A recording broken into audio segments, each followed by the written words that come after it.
Good evening, everybody. Hello, Welcome. hello. Good to see you all. If we could hear from you in the chat, let us know who's here. I see Mariah is here. Mariah, it's wonderful to have you from Southern Indiana. Wonderful, wonderful. We Tim, got that's some someone from California, your neck of the woods. Tennessee, Texas. We need Welcome, some everybody. Oklahoma. Hey, at the top of the live stream, I was going to go through real quick, and I was going to show you all how to share what we're doing right now, live action. Okay, and so if you can follow with me, Caleb, let me know if am I sharing? Is this it? You're sharing, man. It's all right. trippy, but it's good. We're going to head over to Twin Bolt Media, where right now, if you search Twin Bolt Media and you go to our page, you're going to find the live stream active. This is us. We got 14 amigos hanging out in here. 15. You populated 15, one. Look at that. And then we're going to hit the share button right here. This is going to let Facebook and all of your friends know what's happening. We have some pretty big, exciting things to share tonight, including a new 2-minute trailer that we're super excited to show to everyone. And it's going to give you just a little insight into the world that we are crafting. The 2-minute trailer, by the way, is not the opening to the episode. This is a concept piece that my brother single-handedly, by himself, with no help, no one to help shoulder the burden, has lifted like a king, like a king himself. To take that. I appreciate that. I will let that just sort of settle into people's ears as they hear you compliment me. It's better than what I've received in the past. We have the wonderful Catherine Lidstone with us. Everyone, a round of applause. That's where the applause goes off. The applause goes. Catherine, now here's the thing. You've been with us for what feels like 20 years. We literally grew up together at this point. Fundraising and campaigning and getting like grassroots effort, you build really strong relationships quickly. And the one thing that we've kind of held in our back pocket is this idea of the Catherine Lidstone night, where instead of you kind of stepping in as a producer, we focus on your accomplishments as an actress, what you're doing in producing and kind of what some of your goals are. And so we are so excited to kind of dive a little deeper. There was some joking about hot wings, I think, and we were gonna do it hot one style. But it is so good to have you, Catherine. And please introduce yourself to those who have never met you. A little bit about yourself, some projects you've worked on. Oh my gosh, y'all. I'm Catherine Lidstone. I grew up on the East Coast. Maybe that's why we feel that we have this eternal connection of That's probably what it is. In the grand scheme of life. But anyway, I did this crazy thing called acting as a child, and I really liked it. And most children, I feel like, are smart and they grow out of it. And that just really happened for me. So here we are today. And I've been doing it professionally for about 10 years in LA.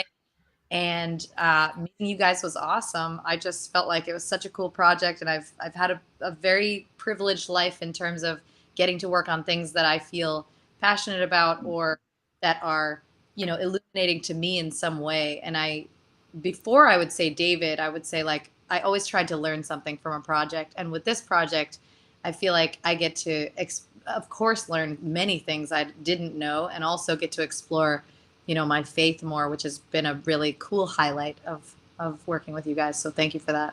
So you started acting as a child. You did a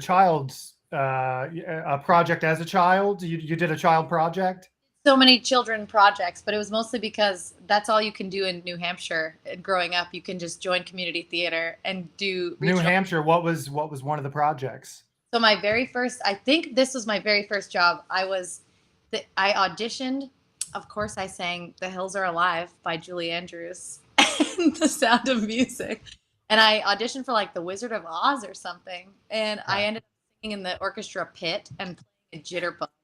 I think that's great to hear it. We actually have a clip of that to show tonight. We're gonna cut to you. So in the orchestra. We're going to the clip now where we're going to see Catherine Lidstone do the jitterbug in the orchestra. Let's go ahead and pull that up. No, we don't actually have that. That's a joke. That's a joke. But I'm just we should cut to that. No, I think all of us. A lot of this. It's funny to hear you say that, because I think all of us kind of start off with imagination and trying to figure out who we are. And and I think that there's a part of creatives that sort of never really lets that go, and it's a difficult thing to handle, how to communicate with like regular adults when you're talking about doing something like, oh, we want to produce a TV show, and they're, that can be kind of tricky. That can be a tough balance. So how has that been? What's that experience been like as you've been explaining people, not only an actress, but we're now producing this show? Like what's the reception you've received? People are so excited, and I'm hearing from friends like things apparently they thought about me that they never shared, and now they're saying them because it's happening, and they're like, you have such a great business mind, and like I felt like you get things done. And I'm like, what? This? Thank you. I wish I knew this earlier about myself, but I always describe and I usually describe this honestly as a problem, but I think maybe here it's a blessing.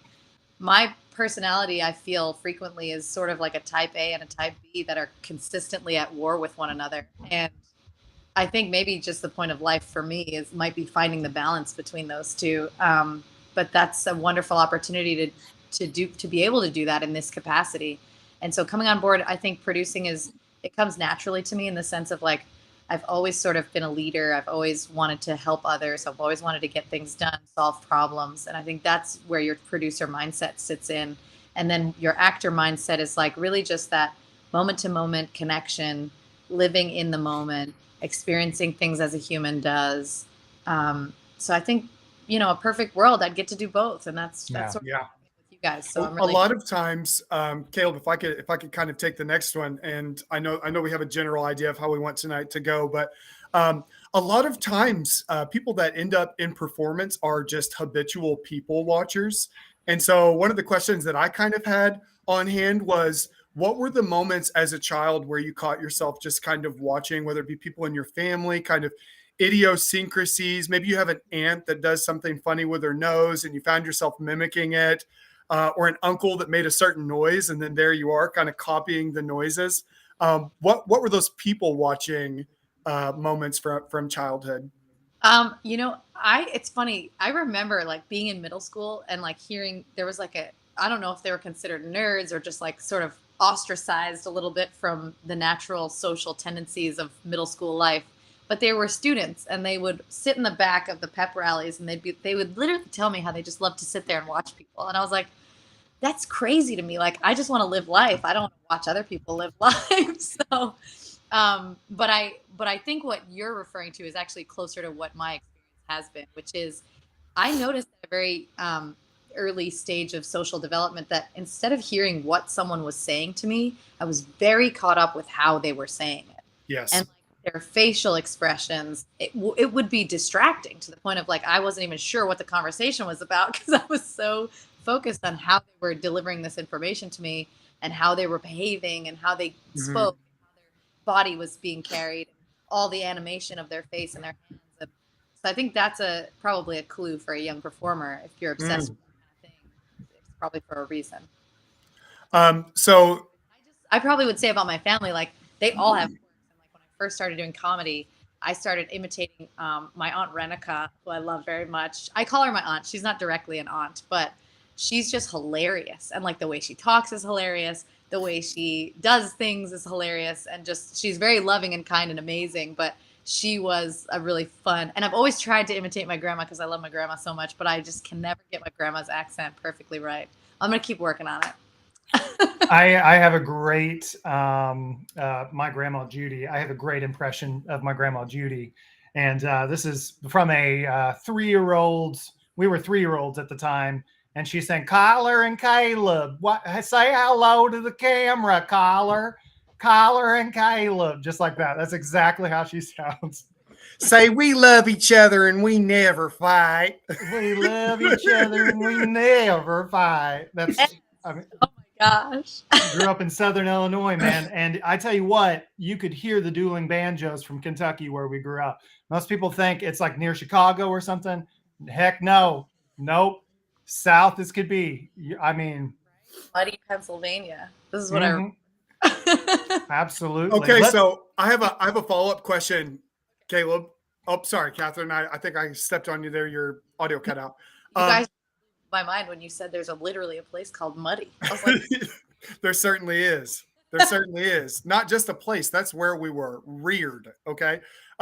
So the question that I have for you is, a lot of times, whenever a person is falling in love with performance or specifically acting, for whatever reason, they'll connect with a particular performance and they'll go back to it over and over and over. And it kind of becomes a sort of like infatuation with this one character or with this one idea. I remember as a child, being in a situation where it was so rewarding for my brain to get laughs.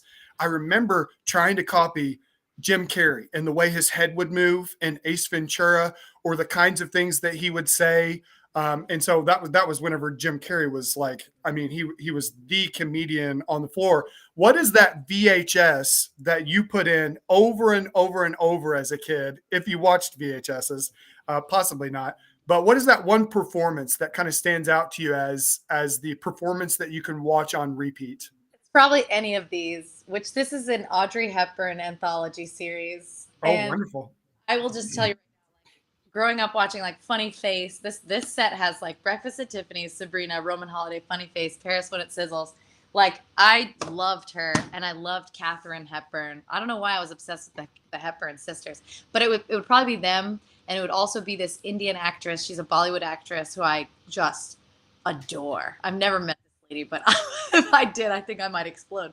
Her name is Kajol, or Kajol. I don't know how to say her name, but she's incredible. And like, her facial expressions are so comedic, so like, she finds the microcosm of the moment, and there's 50 of them within like the one camera take that you're watching. Like, it's crazy. And then I get this a lot. People are like, your face is so expressive. And I think it's probably from watching her becoming an American version of that girl. Man, it's so funny that you say that. Caleb, do you want to have our next guest come out, Kajol, from behind the curtains? We have Don't special. even mess with me right now. You're gonna see hardcore fangirling if you bring that Kajol. We did a little research ahead of time. We flew her in. This is what you could come to expect from Twin Bolt if we had $1 million. Okay, these kinds of things. This is why it's so important that you guys support us by going to Give Butter, the link that is in the chat, and helping us get this project off the ground, because we like to have fun. We love to have fun. Speaking of having fun, I don't know if you noticed this. We do have rewards now. So with the donations, we've got this page set up. You can kind of look at some of our concept art, what this project is going to look like. One of the things that we want to make sure that folks know about, right, is we've worked on a lot of moody concept art that sort of shows a picture of what the beginning of the episode is going to be like. But we want people to know there's going to be a lighthearted, fun, romantic. It's brothers and sisters. It's familial. It's worship. And so not everything is going to be this super intense Steve Sherman look over the shoulder. Goodness. Right? No offense, Steve. What a prophet. That's what a mood kill. That's what people said about him back in 3rd grade. That was his platitude that he won whenever he graduated 3rd grade. Most likely to end up a prophet. Yeah. And so we got Catherine, not Catherine, but Catherine, who is sitting here in this tent, and she's having a conversation with Eliab, her husband. So we're going to tell you a little bit about her character, who is Eva. We kind of prompted that a little bit, but if you go all the way down past the concept art, stop at our story and watch it. Then keep going down all the way to the fundraising rewards, and you kind of see what some of the options are. And so some of the cooler options are the family tier, which allows you to actually see a live performance of the first episode of David, a King's Calling. So listen, you don't want to wait to see this produced. You want to actually watch most of the actors perform it live. We're going to have kind of a Zoom session. We're going to bring the actors in, do a little bit of rehearsal ahead of time. We're going to present the best we can. Maybe Kyler and I will step in and play some of the parts a little bit. If you're lucky, that might happen. And a couple other things. I wanted to show this because we've had some questions. Folks are like, what's this sling look like? You're talking about leather and twine. Real? You want to go out back and kill a horse. You got yourself a sling. No, a horse. Maybe you don't want to. Maybe you don't want to choose an animal that's less lovable. For God's sake, we're trying to raise money. Choose Uh, A rodent of some kind. He did Okay. not say horse on the live stream. Some Oh my gosh. marsupial. If you want to kill some marsupial, you A threat, some sort of threat. A threat. a vicious camel. You've got leather and twine right here. And let me tell you, I bought one of these in preparation, kind of try and play with this a little bit and figure it out. These things are deadly. And so, anyways, just want to say, if you want to know what you're getting with the shepherd tier, that's what you're going to be getting. And then also we have the dream maker tier. Let me tell you about this. Very few people will enter into this arena to allow for us to bring our dreams to life. This is a credit at the end of the production. Your name will always be there. You were a part of making this dream come true. And let me tell you what, last week, man, it was intense. We started getting multiple thousands of dollars of donations. We popped up over 11,000 totally funded. We could not have done it without those people helping out. That allowed us to connect with a lawyer, start to bring on some folks to help with producing, start to have conversations about, okay, how do we set this up so that everyone gets paid? We can have the highest quality production. And we could not have done that without the support so far. And so I'm so grateful. Thank you. And I just want to remind you that the way that we get this project made is by you sharing, liking, subscribing, letting people know. So Kyler, if you want to even just walk them through the share process one more time. Yeah, absolutely. And so if you take it over here to the Twin Bolt Media page, you're going to see this. This is the 3 producers of the Twin Bolt Media page. Right down here, as the live stream is going, you can hit that share button.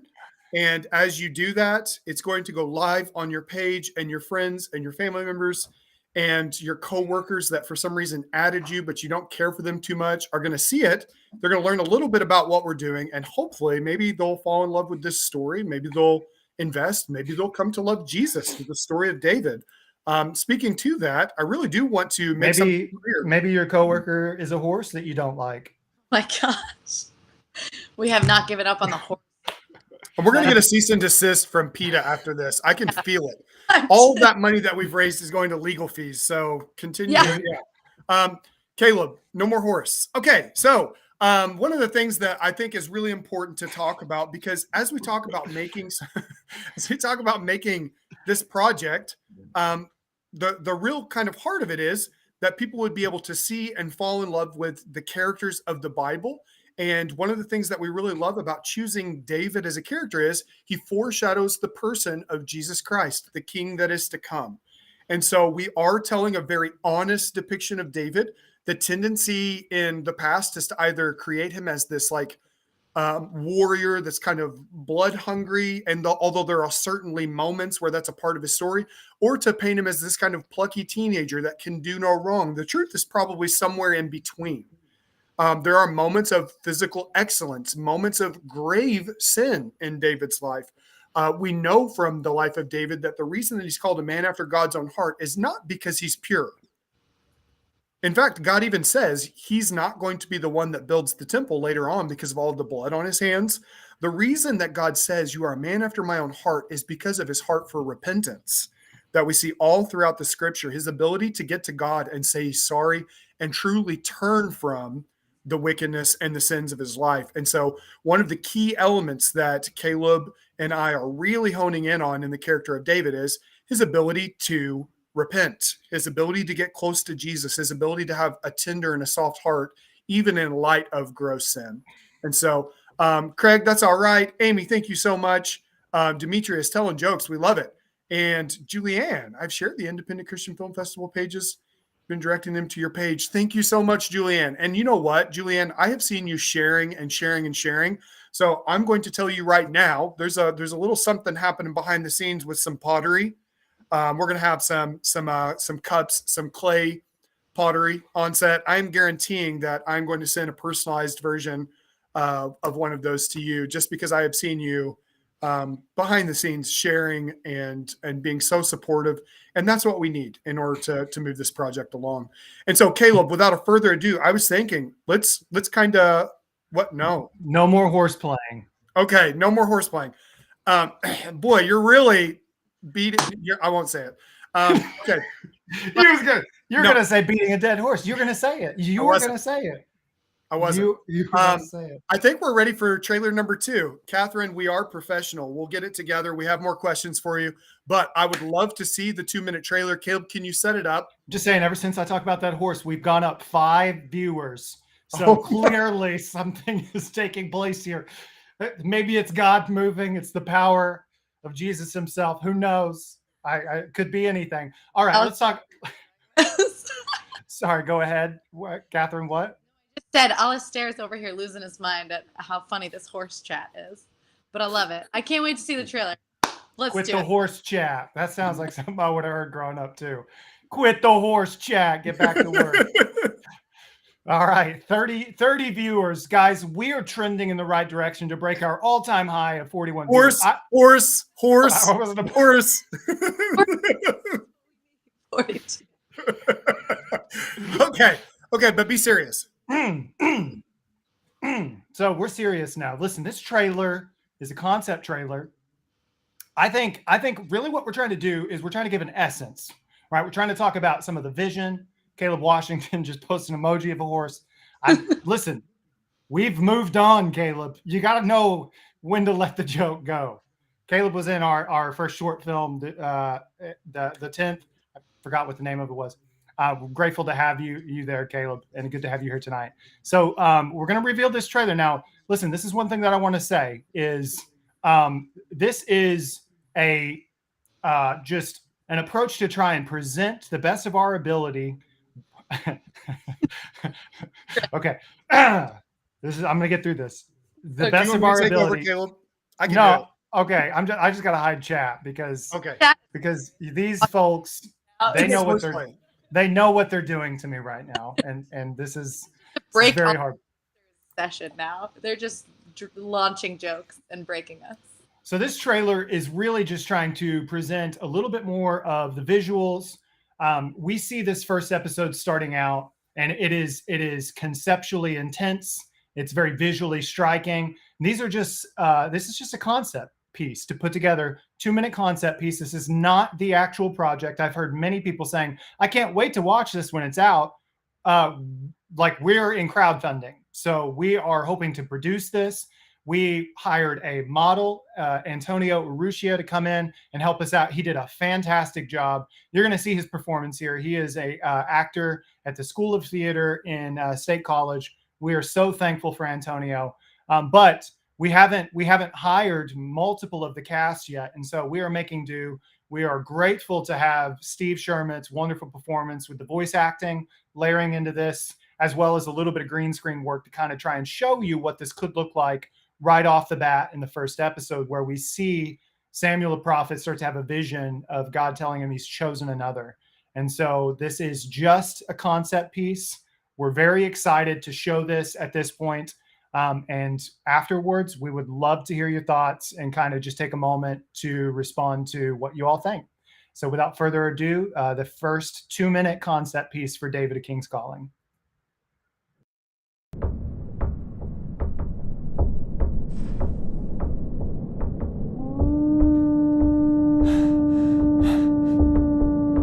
Speak, Lord. Your servant is listening.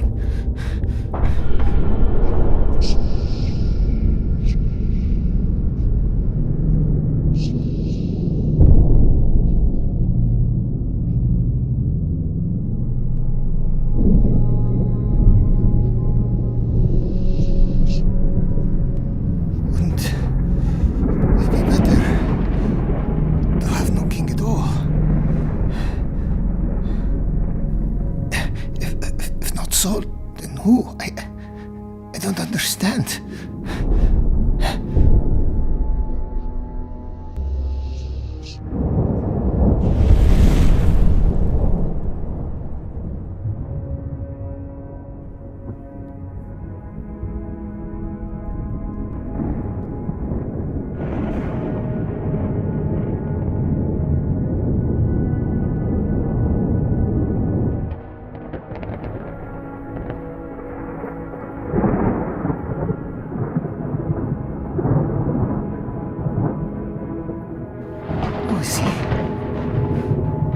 He's the one to come.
There it is.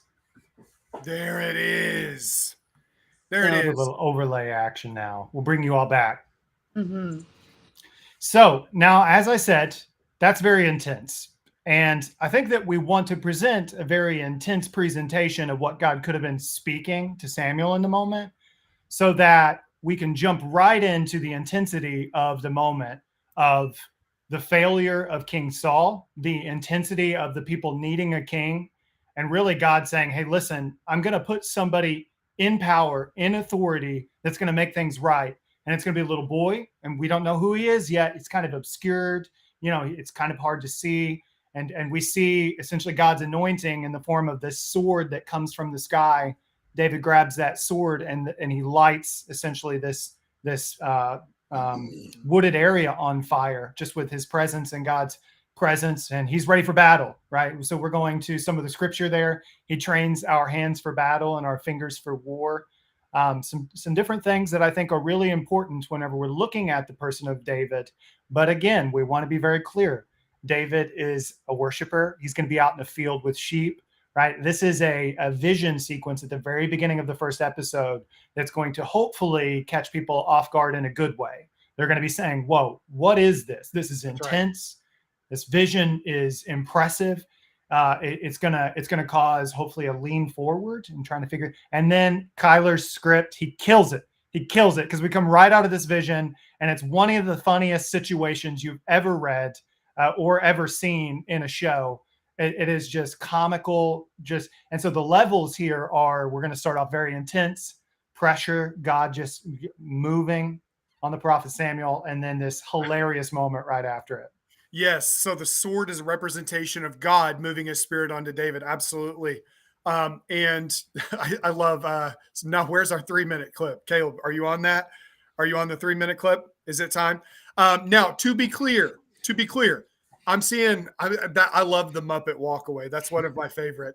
To be clear, what you just saw is a striking, very high quality. It's very impressive. The special effects are very good. I mean, I see people saying goosebumps. Wow, the contrast. I see people saying this. That is my brother with $0. That's my brother with zero money, zero people that he's working with, and a day job and a part-time job outside of that. If and when we get this greenlit to be able to move into this, and my brother is able to work on this for 6 months, and I know I see we have Daniel Martinez with us, and it is no small thing to get a compliment from him. Love it. Nice work, Caleb. Nice work from Daniel is a big deal. Somebody that is in this world that understands what my brother just did in the last week on this trailer to be able to put this together for us. We are bringing high quality storytelling back to Jesus's people.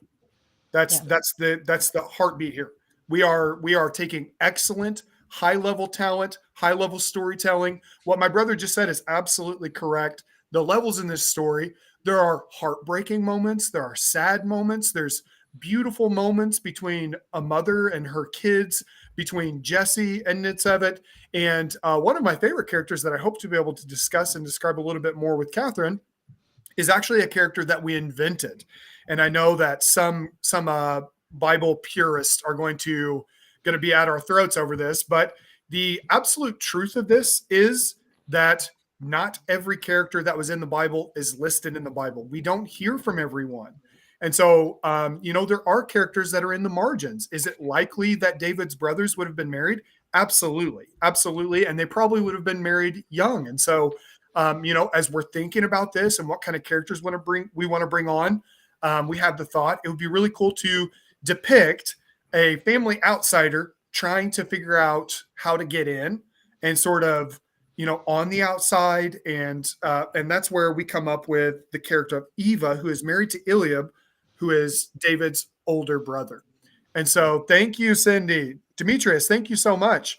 The quality in the 10th stands on its own. And whenever people find out that my brother edited that film in a month, a lot of their jaws hit the floor, because that is, for one person to do 25 minutes in a month, that's the level of talent that we're both bringing to the table and that we're bringing on in people like Catherine. And so Catherine, Southern, grew up Southern. It's, we're cowboys. let's get to it. You got to build a fence. Someone's got to do it. Catherine, I want to say this. We auditioned you. Had no clue that you were currently a part of The Chosen. We got Demetrius in the chat. Lazarus is with us. He's been kind of communicating. What's happening in season 4 of The Chosen? You can go ahead and let everybody know here. We got just kidding. But I do want to say, friends here. I do want to say this. The audition with you was special. We've auditioned several people for this project. Kyler and I left your audition and we said, okay, how do we make her a part of this project? What do we got to do? How can we make this work? Your talent level is unbelievable. I've seen it in multiple of your projects. You're very believable as an actress, which I think, first and foremost, do I believe that this person is trying to be a character, or do I believe they are the person they're presenting? And I felt so quickly, and we even had you read for a character that didn't quite match who you were, but the authenticity, the genuine approach to just the script. I mean, you're incredibly talented. And I think what you're going to create with this character is this beautiful kind of outsider dynamic that is going to, that's going to make David's character and your character very kind of similar, a foil of one another, where we're going to be able to see that, David's sort of an outcast, the youngest of his family, picked on a little bit, kind of treated with disregard. And, here's this young woman who's married into the family. At this time, the tribes are trying to figure out how to be united, right? They're trying to figure out how to commingle, bring things together. And so this is really the first step in reconciliation of God's people. And we're starting to see this cross mingling, and there's a lot of hardship that comes to your character, but she has this grit and determination that I'm so grateful, because I think you bring a lot of value to that. So I just want to say thank you. Yeah. Oh my God. All of that. Thank you. Can you just write that all up, and then I'll submit it to any other producer in town? Be like, see, Sure. other guys said about me. Set it on video. That's how you know, in this social media age, there's 30 people watching this. This is all over the world at this point. I want to say, and one of the really cool things that continues to be a theme that I think God is providing is, in some cases, without even intentionality, a lot of the people that God is bringing to us are musicians and are people with a love for music. And so, Catherine, if you could take a little bit and talk about, in terms of, whenever you think about this project, and we're doing David, it's not necessarily about the violence. It's not about killing Goliath, although certainly that is what we're culminating to at the end of the first season. What is the excitement with knowing that music is one of the fundamental pieces of this project as it stands, as a musician yourself? Well, I think music is just one of the most powerful ways you could tell a story, and it's one of the most universal ways. I mean, there are people who listen to songs in languages they don't even understand, but the emotion is there and the story is there, or the artist is there. So I just think it's such a beautiful opportunity, and the fact that this is a story about a very musical family. Like, we know David wrote Psalms. We know that he spent time in meditation with the Lord and wrote beautiful pieces that some people today are still making into musical works. And so I just think that's a nice little, you know, sprinkle from the Lord that like everybody who's getting involved in the project is so musically talented and knows how to tell stories in that capacity. And I think that's just going to be sort of a subtle gift. You know how one thing will lend itself to another? Like people who are good at music are usually good at languages, and people who are good at languages are usually good at, you know, computer programming, right? There's like certain things about the ways our brains work that allow us to expand and enhance in other directions. So I think just the fact that everybody, or not everybody, but many of us are musically inclined is going to help our storytelling, is going to help a bond on set and off set. It's going to help us just with the artistic vibe of the whole project. So I'm really excited, and I obviously am biased and I love musicians. So to me, that's a wonderful thing. Yeah, that's great. And I think too, it's worth noting, right? Like, you know, this project from our hearts to the page, from the Bible to our hearts, it's a desperate attempt to just worship Jesus with all that we are, as filmmakers, as writers, as worshipers, as musicians, right? The creative craft, it is just in God's ecosystem. It's just another way to say, man, God is good, and he gives these special things to people. And as actors and performers, all we're really trying to do is, to the best of our ability, get someone who sits across from us to go, oh, I believe this story this person's telling me right now. And they engage in a worshipful heart of the skill and the talent as we tell them about how good Jesus is.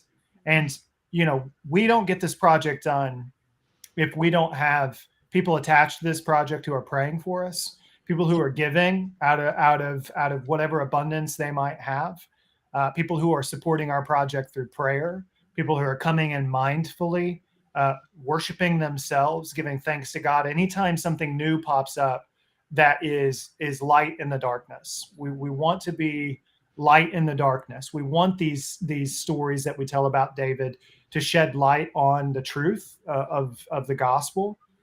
But as Kyler said, it's a story of a failed king, but one who is to come, right? One who is to fulfill and to meet the need and defeat our giants on our behalf. Yeah. Yeah. David is supposed to signify and point towards Jesus. The only way that we should ever read ourselves into the character of David is that he was flawed, but God still loved him. And so in terms of like, what's the metaphor here? Is it to say that we can overcome the giants in our life? I hear that a lot. That's not necessarily the direction that Caleb and I may be taking this particular story. And in fact, we're really excited because we have an angle on Goliath that I think no one is going to suspect coming. That's going to be really fun to play out. But kind of getting back to the character of Eva, Catherine, you know, whenever we think about this character, one thing that Caleb and I love to do is we love whenever art mimics reality. We love whenever people find something real in them and they're able to take real parts of themselves and put it into the character. And so question that I have is, what is kind of like a really cool, stupid human trick that you might have that we're able to add into the character of Eva? Can you juggle? Is this something where we could have you in the background, kind of adding that extra layer of reality? And what are the things that you're excited to add to this character? Oh my gosh. I wish I could tell you I could juggle, but that's stuff like, I mean, I have time. We can maybe get that in there before shooting. I just loved Eva because she is such a strong gal. Like she is sort of this counterpart to a strong man. And that doesn't, you know, that's not an easy feat. Marriage in general, not an easy thing. And so I think what's just going to be the most fun to play with Eva is her ability to step up when she needs to step up, That's right. to encourage when she needs to encourage, to, you know, get a little sassy when she needs to get sassy, right. I think I have all of those qualities, and it would be wonderful to show them on camera. I mean, I don't know, nothing as cool as juggling, but I could sing for you. That's great. That's great. Well, one thing that we know is that you have a love for languages. And so if our intel is correct, you're bilingual in multiple different languages, and you have a love of learning languages. I think it would be really fun to think through what it would look like to kind of have you even translating between some of the characters that you're seeing that maybe don't speak Hebrew like you all. It will be in English, but to kind of be able to have this character be someone that loves languages. That's something that I've already started playing around with in the script. And so she's outside the tribe, so you could really yes, come from her background, what she learned to be in this family, and helping others along the way. It's beautiful. that's exactly right. And that's something that we want to do as creators is we want to add a reality and a depth to the characters where you can see every character depicted on screen is multidimensional. So a question that I have for you is, what is a fun non-English phrase that kind of sticks with you that whenever people say, they ask the question, what teach me something funny to say in another language that is kind of your go-to, and or maybe also you could tell us what languages you're. And then I'll say something in Spanish and see if you can tell me what I just said. Okay. Oh man, I have one, and I have a reason I have one, and it's great. Well, this isn't quite another language, but I have 2 examples for you. One is in a different language, but I'll start with the English one. My grandma is from Trinidad and Tobago, and one of the phrases that she used to say all the time growing up was that she wanted it 10 bad. And I'm like, what is 10 bad? What does that mean? And it basically just means like you're desperate for something, like you want it so badly. And I don't know where it comes from, but I love when she says it. So that's just a fun little like sort of culture thing, less of a language thing. Obviously she says it with an accent, but one of the most like illuminating phrases I learned in Spanish was it's a reference to when a woman is pregnant, actually. And when you talk about the birth or whether the birth has happened yet, they have such a beautiful way of describing it. And they say que todavía no ha dado la luz, which is that she still hasn't given the light, which is like so fascinating. Of course, as a person of faith, but also like scientifically, I don't know if you guys are aware of this, but I think they like show everybody in public school this video when you're like in middle school. It's like the miracle of life or something. And in the moment of conception, when the sperm meets the egg, there's a flash of light in the womb. And I thought it was crazy that like these cameras pick up this flash of light scientifically and culturally. Before we ever had cameras in wombs, people in Spain have been saying she still hasn't been given the light to refer to birth, like a soul being born into the body. Like what? It's crazy. It was crazy to me. So that's a beautiful one that I learned, and I was like, I can't believe they're so poetic the way they talk about that. It's amazing. That's a good one. Well, Caleb, do not ruin that with your silly Spanish phrase. Please don't do it. Come All on, right, Caleb. tell me, Catherine, what I am about to say. Okay. Mis corazones vestido en smoking para ustedes. Wait, my heart is, and then you gotta say Es vestido. It's dressed with. Yes. Mis corazones vestido en smoking. Smoking. En smoking. Better not be a Smokian. We need you around on this earth. My heart is dressed in a tuxedo for you. Oh, and so thank you. There's a show, Happy Feet, and there's one of the characters played by Robin Williams, who is a Spanish penguin, and he runs up to a beautiful little penguin, and he said that, and I was like, I have to learn how to say that in Spanish. As somebody who did, 4 años en mi escuela, like, I just pick up little things like that, and I needed to know how to say it in the Spanish language, like a real sassy penguin.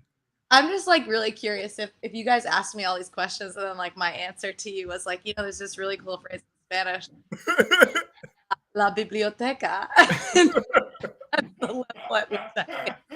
She's faking. ¿Dónde está? Okay, I got another one. I got another question, and this is in the styles of Hot One, so it's gonna get a little gritty for us. Okay, are you ready? There's multiple facets to this question, but it's really gonna get, I think, at the core of who you are as a human. It really touches on the essence of Catherine. Okay. Ooh, okay. So Catherine, when someone looks at you, they see the obvious. A talented actress with striking qualities and a knack for making great decisions on camera. What they might not see is the hours spent running mile upon mile, pushing through mental barriers and feats of grit that only crazy long distance runners can endure. What is a story from running cross country that sticks with you? And how has your love for physical endurance created for you a winning mindset that only pushing through that third mile or fourth mile can truly create? Wow. First of all, just wow at the question. Thank you so much. I would say one of the big lessons I had in cross country was I was like very concerned with like the ground right in front of me. For some reason, when I was running, I would just stare at the ground. And like, that's important. You don't want to trip on anything. If it's cross country running, it's not track. There's stuff on the ground. You got to be aware of it. You don't want to get a sprained ankle in the middle of your competition. But what I learned over time was like, you also have to look at the goal ahead. You have to look at your far long-term goal, because if you don't, you'll get caught up in the mire of what's right in front of you, and you won't see really important moments like, wow, I'm only 50 yards from the finish line. Like, I gotta hustle right now. I just have to push through. And like, it's almost encouraging to look at that long-term goal, because if you keep looking right in front of you, you're going to miss out on the fact that you're so close. Right. You know what I mean? And that's like very inspiring, just knowing how close you are Right. achieving something. So I think that, speaking of that, looking right here, but also keeping the eyes ahead, we got a $50 donation earlier that I want to say thank you for the donation. It looks like it was perhaps done as kind of a hidden, but I like it. Kyler, were you gonna say something? Mysterious people. Yes, thank you so much. We have a long way to go, but also it's one step in front of the next, tying this all together. We are running this race without horses. This is all on us. Yeah. It is truly a foot race, and we're grateful for any encouragement and support coming from you all. Kyler and I ran track. We ran the mile together, and we would always trip people up because we would run next to each other, and we would start talking to each other like, this is it. We got to, okay, right now, go, go, go. We would start yelling. We'd talk to each other and like get in people's heads and stuff like that. And then there was one track competition I'll never forget, where the fastest team in all of Illinois got together, and they were running the 200. And one of the young gentlemen said to the other one, "Hey man, kick in the cantaloupe juice." That's what he was saying. He was saying, don't hold back, kick in the cantaloupe juice. And that has now been a cook phrase ever since the 6th grade. When it's time to get real, it's time to kick in the cantaloupe juice. Juice, I love it. Oh, we don't know exactly what it means, and it has nothing to do with the light at the moment of conception, but it's equally inspirational. To some, it's equally inspirational. And I think that it's not really a competition as it applies to some of these phrases. So there's just, different lanes. I just wanted to say too, I just got a text from a friend. He says, "Catherine seems extremely talented. Good grab." That's what he said. Wow. So, I like it. I just got that text. I pass it off as I get it. Encouragement flows. It doth abound on the live stream. So aside from being a musician, aside from being a talented actress, aside from being an athlete in multiple different sports, so there's a theme here, right? You kind of like to do a lot of different things. What's that one really random thing that you got super interested in for like a month, and you look back and you go, I can't believe I did that for a full month? Because I know your type has about 50 of those things. And so what was it? Underwater basket weaving? Did you get into crafting ninja scuba stars? diving, steel working? What is it? What happened? You guys, I did a tango workshop, but I danced, so that wasn't so crazy. Of course you do. Long, and it was kind of crazy because I was not used to partner dancing, and it was just like all these boys that went to my college, and all these girls would stand in a line, and you would pick a partner. I just got so much stress hearing those were not good times for Caleb Cook. That was not good times. Oh boy, I gotta go, guys. You guys keep this going. Yeah. Oh no. So the truth is that Caleb had a moment in a 7th grade dance. And no, I'm just playing. That's fake. That didn't really happen. So I'm really interested though. Like a lot of times people that are so multifaceted, like, are you sure you don't have like a PhD in some kind of NASA related? Are you like really obsessed with moon rocks? You know, like I what? I think the PhD would be a great 1 month Oh, published that thing. leads me to a question that I didn't send you ahead of time that I'm going to ask you. Imagine, Catherine, for a moment that a multiverse opens up, and the you that decided not to pursue the arts walks out. Okay, and you all are having a conversation. What is Catherine from Earth 2 doing with her life? I shouldn't say this answer because then I might have to kill everyone on the live stream, but Oh no, probably CIA agent, obviously. Obviously, I would work for the agency. you said a CIA agent? So let me get this straight. I Now was told I can't talk about horses, and you just threatened 30 people that we're trying to get to It donate wasn't to a our threat. success. It wasn't a threat. It's called a mission. It's a responsibility. Sounded pretty threatening. I'm gonna say official answer, probably. I probably would have just gone into computer science because my father did that my whole life. And like, I always thought, wow, that's really fun. And it definitely it lends itself to your language mind. But I just was always like, well, I could just study this anytime. Like, I don't need to focus on this now. But it's like, then you just never do it because you're like, oh, I could just get a book and learn how to code. No problem. So I might have been boring and been like a tech guru. to getting a little bit more specific to David at King's Calling. What was it Yeah. about the project when you read the script that you felt like, man, I got to be a part of this? I think this script was like, obviously, I'm feeling like we had already shot season 3 of The Chosen, and I really enjoyed that. Obviously, when I got your script, though, I feel like it was different. There's a tonal shift. Like Chosen and this show are very different. And I think what I felt as reading your words was sort of an intensity and a like edge of your seat kind of quality that I hadn't really gotten. Like Chosen was the scripts I had gotten from The Chosen at that point, audition scripts and then filming scripts were very like you could see it in the world. It made sense. It was biblical. And with yours, it was very much like I think there were different nuances and there was a different sort of grit to it that I was like, this is really human. And I would love to explore this space. Mm-hmm. Yeah, I think that's Old Testament in a lot of ways. There's that layer of grit. Yeah, for sure. That is, as Kyler and I were kind of talking about it going into the script writing, one of the things we were describing was this idea of we kind of lose it in America because a hillside is just a hillside, right? But at this time and in this place, you were waiting for somebody to come over that hill and conquer you at any point. If you were out on the hillsides, you were sitting ducks, and of course we know the Philistines were attacking, the Amalekites, the different enemies of Israel. They were constantly defending themselves for their life, and there's this stress that I think, and there's this one scene where one of the neighbor men, Boris, comes over the hill, and he's got his kids with him, and possible love interest for David, and one of his young daughters, and they're kind of all talking, and the dad gets Jesse off on the hillside and is essentially like, we've got to go. We can't stay here. We're sitting ducks, right? Yeah. They're surrounding us. Maybe we can go back to Egypt. They'll welcome us back. And there's this stress that I think it's very easy not to pick that up when you're reading the Old Testament. You're just reading, and then this people went and killed everybody in that city, and then this happened, and it's very like nonchalant.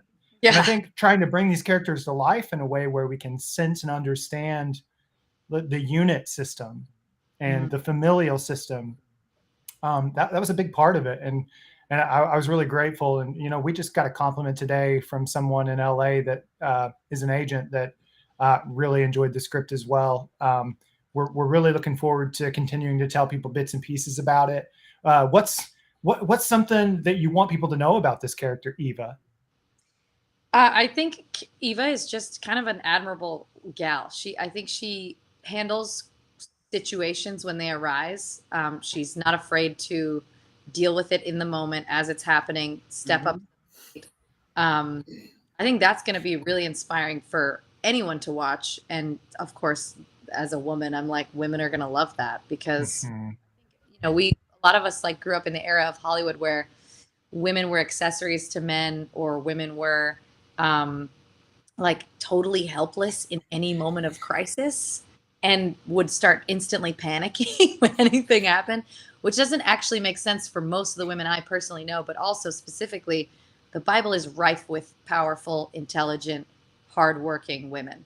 Yeah. That's women in the Bible. And so I think what's really exciting is to be able to show on a more moment to moment, day-to-day level who these women were. And I think that's going to be the most fun part of playing Eva, is to realize, wow, there are lessons from that time, that era, and that femininity and that power that we can still apply today that are super inspiring, super emboldening, and super empowering. I love it. I love that you just said that. You don't know about this because this is sort of a work in progress later on in the season. There's a moment where Eva is talking with Eliab, and he certainly leads her well, but he also has really striking sin issues as it comes to his pride. It blinds him very poorly. And she grabs him by the chin. And she says to him, "If you don't stomp out the ember, it can become a torrent." And I love that you just said that about that idea of she's okay with facing the issue, is because she sees that if you don't stop some issues, some sins, if you don't stomp it out immediately, if you don't go to war with your sin, it can become much more of a problem. And we even see that in the life of David later on. And so absolutely, if you don't stomp out the embers in your life, those things can catch and they can create real problems for you. And so don't sit back on your hands and sort of allow sin to have a part and justify it. You have to go to war with your sin. And that's something that a lot of these characters are aware of, because the sin was very egregious in this time and the kind of issues that they had. I mean, this is in some way a different culture. And in some ways, Victoria's preaching in the chat, I absolutely uproot the sin. You got to pull it out by the tethers. Every part of it has to come out. Otherwise, it can thrive and it can spread. And I think that that's one thing that Eva does know. Caleb, I loved the question. What's one thing that you want the audience to know about the character of Eva? So I'm going to say in the second episode, David is on his deathbed, and Eva steps in and saves the day. And that it's kind of a bloody mess and there's a lot happening. And she just happens to have some medicinal knowledge just based off of the family that she grew up in. And I think the multifaceted kind of thing that Catherine was talking about, it's a little like a Swiss Army knife as a person. And you don't realize how important humility is. And I also love the scene where Eliab is going to ruin things. He's going to ruin his life, and she gets up in his face and kind of, it reminds me very much of like an angry bull, and she's just up in the face following, like not letting him look away and not getting out of his face, and essentially like, are you gonna stop this, or kind of following him. And I just love the presentation of that sort of dynamic between the two, because she is going to make him everything he needs to be in God. And because he got passed over for king doesn't mean that he's worthless. And Kyler and I know what happens to Eliab, but it's not quite clear in the Bible. And so anything that is sort of open pages, we're able to tell that story as beautifully and with as much. Just don't cry. Just don't cry. Just don't cry. That's all I got to say. Just don't cry. But we know that Eva and Netzevet end up being paired up, and they're a wonderful pair that I'm very excited to kind of see that collaboration come into play. Awesome. We would love to open up in the chat if anyone has any questions for Catherine. Catherine's been doing a great job of jumping into the community page. She has an extremely busy schedule, but she is all hands on deck for this project. And so we are thrilled to have you, Catherine. You talked about being a type A going to war with being a type B. And my brother and I are just a type B going to war with a type B. And so that's all we are inside. And so to have your type A has been absolutely instrumental in our overall success for this project. And so if we have any questions in the chat, go ahead and definitely let us know. Okay, from here, we have a question. How do you say "you shine a beautiful light" in Spanish, Catherine? Because Diane is talking about you, of course, but maybe you could give us the details here, or you could answer, "Why do you shine a beautiful light?" What is that? Oh my Bonita luz. Bonita luz. poderosa, or like brillante, you might say. Brillante. Yeah, but I don't know. I think that's just the Holy Spirit, y'all. My parents named me Joy. My middle name's Joy. That could also be part of it. I don't know. But I just I've gotten that question a lot, and it's funny. Before I was like, what better read in my faith or in the Word, I feel like I didn't quite know that there's an answer for that, right? And it's like Paul says in the New Testament, whenever someone asks you the reason for your hope, be ready to tell them who your hope is, what you put your hope and your faith and your trust in. And so I had many people along the journey of life ask me like, man, you're so happy all the time. Like, what is that about? How do you do that? How do you? And I never really knew. But now I know that it's because, I worry about the things for today, and then I trust the Lord for the things for tomorrow. That's good. I could do better at that. I'm going to be honest. We all can, I'm sure. We all can. Caleb's going to repent after this. I'll see to it. You better be repenting, bro. And I think there's something to Caleb's defense. I think there's something to worrying about every single day of your life, because this project has to get shot. We're trusting Jesus, but man, especially whenever this is something that is so important to us, it's a constant battle. And it's why it's so beautiful. Even just our wives coming alongside of us and being able to speak truth to us, and being able to have people in our local churches that are encouraging us, but also, making sure that the first things are first, like Jesus in the gospel is first, and David the King's calling, that's down the line, but it is still very important to us. And it is something that we feel compelled that Jesus is asking us to make this. And so on that note, please be praying. We have some things that are happening behind the scenes that are big things. And, I feel like every week we say these kinds of things, but this is different. We have some very important conversations that are being had. Some people are starting to see our stuff, that it's what we're hoping for. And we're really hoping for a narrative to come out of this of, man, this team is going to pull off an incredible feat. And, I would never say like, oh, we're coming for the gauntlet, or we're trying to be like what The Chosen is. We're not. We're just trying to be excellent art in the Christian space.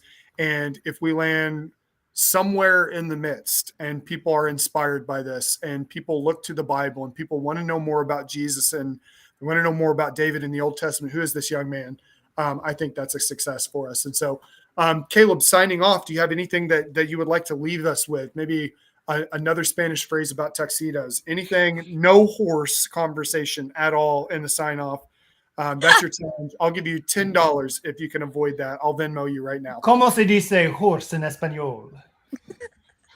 I would just call you a caballero, and that way we don't. Caballerillo. Yeah. Okay. No, I have nothing to say. So thankful for everyone who showed up tonight. Incredibly honored to have Catherine on board helping out with this project. How about that 3-minute clip? Why don't we just start working on the 55-minute one? And only you can help us do that. Thank you, April. Thank you, guys. I love all these comments. You guys have been so engaging and active in the comments, and Thank you, Tim, for sharing that and letting folks know. Tim Farley, you're the man. Yes, and April, thank you for all your help, girl. I think that's it. Great job, everybody. Have a great night.